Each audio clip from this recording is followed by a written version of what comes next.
আমার শাকিব খানকে ভালো লাগে। জানেই না সবাই যে আমি এই ধরনের কাজ করতে পারি। আমি চঞ্চল চৌধুরীকে ফলো করতে চাই। আমি অপূর্ব ভাই আর নিশু ভাইয়ের সাথে বেশি ক্লোজ। শ্রমিকের মতো কাজ করব ইনশাআল্লাহ। আমাকে বড় পর্দায় দেখতে পাবেন, ওটিটিতেও দেখতে পাবেন, নাটকেও পাবেন। আমি চঞ্চল চৌধুরীকে ফলো করতে চাই। আমার ভালো লেগেছে, আমার শাকিব খানকে ভালো লাগে। আর এটা আমার মনে হয় একদম ভিন্ন ধর্মী একটা কাজ হবে। এখানে শাকিব খানকে চেনাই যাচ্ছে না।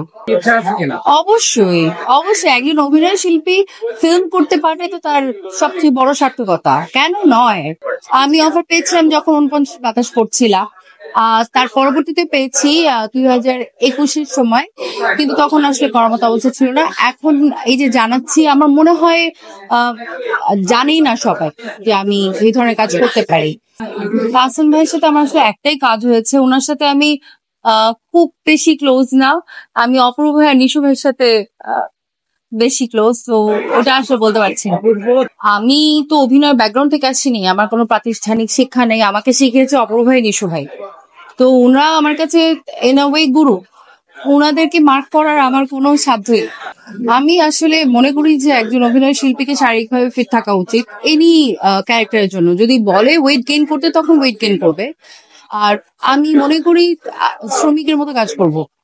ক্যারেক্টার আসবে, প্রতিদিন শুটিং এ বের হয়ে যাব, কাজ করব। চঞ্চল চৌধুরীকে আমি আদর্শ মনে করি এই ক্ষেত্রে। উনি তো নাটকও করছেন, টিভিসিও করছেন, ফিল্মও করছেন। অভিনয়টা পেশা তার, মানে ওরকম করে আলাদা করে দেখতে চাই।